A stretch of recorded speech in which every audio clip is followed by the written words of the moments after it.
talks said to have gone backwards in terms of the Brexit negotiations after further EU demands for UK concessions, said to have set the talks back, though the EU still saying today, describing a deal, one EU official, as imminent, be sorted very soon indeed. That remains to be seen. But what is for sure is that it does look like the EU is calling for further concessions, and that if the deal is going to be done, it may well be done over the next few days. Going to bring you all the very latest in this report, guys. But please start off by hitting the subscribe button and the bell so you don't miss future videos. Lots going on. I don't want you to miss updates on the channel. Now, I think the Express newspaper today sums it up quite nicely. What a cheek. EU blocks talks at 11th hour. And as I reported yesterday, there were rumblings, there were discussions, that there were rumours that a deal could have been done yesterday. And of course, the talk of a French veto, which I know a lot of you guys in the comments below on the channel certainly far from fearful of, see it as a potential route to a no deal and a clean break. Now, just to give you a recap before I go through all of this, guys, a deal looked likely, potentially, yesterday, until, according to reports, the EU's Michel Barnier, the EU side, changed their position and were looking for further concessions from the UK. We know that France are talking up the idea of a potential veto and want a very hard line from the EU. And we also know today that an EU official has been quoted as saying that a deal is imminent. So let's start off with the Times. Government fears that the European Union has shifted its negotiating position at the 11th hour, jeopardising an imminent agreement. Government sources said that Barnier, the EU's chief negotiator, had called for further concessions from Britain on post-Brexit subsidy rules yesterday afternoon. And of course, we know the EU terrified of that Brexit competitive advantage with their so-called level playing field. Well, if they think Brexit's such a negative thing for this country, funny how they want to sign us up to sort of all sorts of EU rules and restrictions, isn't it? Rather contradictory, as I've said all the way through this.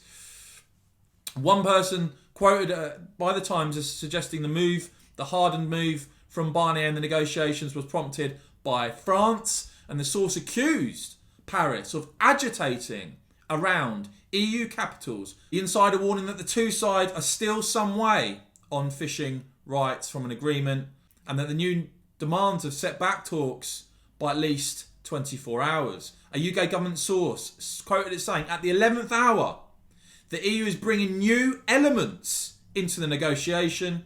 A breakthrough is still possible, they say, in the next few days, but that prospect is diminishing. And it's really beggars belief, doesn't it, that even at this late stage, you've got the EU seemingly bringing in what have been described as new elements into the negotiation. Similarly, Sky News had a report that talks have gone backwards. The single biggest issue now said to be how closely the UK would stick to EU standards after Brexit. I've so known, of course, as the so-called level playing field. I've said it time and time and time again. It would be absolutely ridiculous, would it not, at a future general election, if parties post-Brexit, post the transition period, were restricted on policy because we've signed up to this deal and to what the EU and to restrictions set out by the EU. How ridiculous would that be?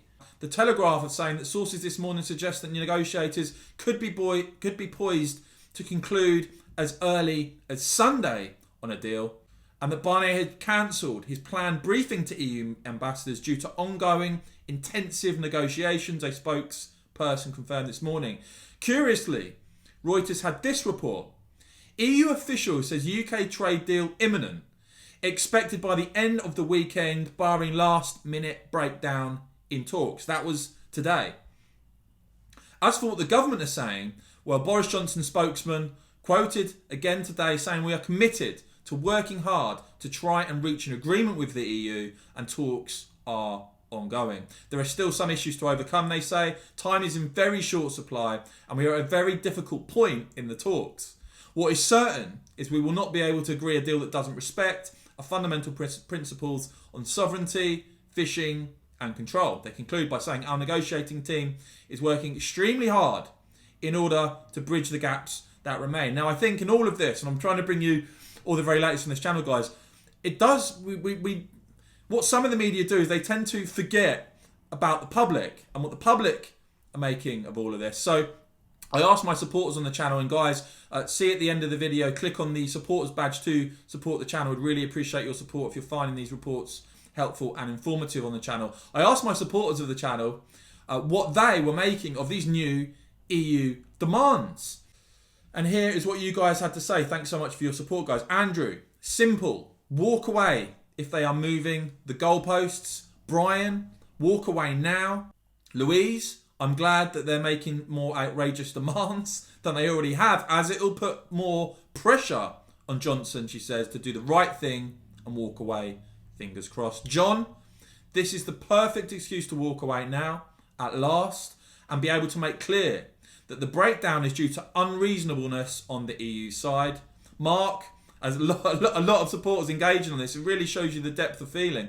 Mark, as above, walk away, break the shackles once and for all. Paul, is today meant to be the day we say no deal? Well, let's wait and see. Of course, we had that 15th of October deadline that is now way in the rearview mirror. Chris, walk away, but we won't. I think the sellout has already happened, and all this repeated theatre is to cover it up. So we will probably be, oh, we got an 11th hour agreement. Call me cynical. Ian, saying the UK government should calmly respond to the demands, which, if typical of the French, will border on unreasonable to the point of being delusional, pointing out that they are not inevitably compliant with a sovereign compliant FTA that the UK seeks.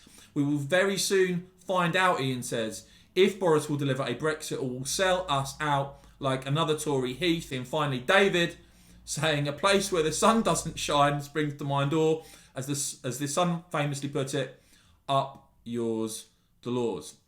Look, this is the critical moment now.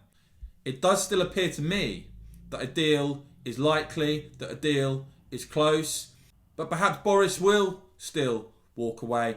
That remains to be seen. One thing's for certain, guys, there's going to be lots going on over the next few hours, I'm sure, over the next few weeks. You can rely on me, you can rely on this channel to keep bringing you the very latest. So if you appreciate what I do here, please give this video a big thumbs up. Make sure you subscribed and hit the bell. And of course, please hit the join button, hit the supporters badge at the end that will come up if you want to become a supporter. Would really appreciate your support. And of course, guys, as ever, thank you so much for watching.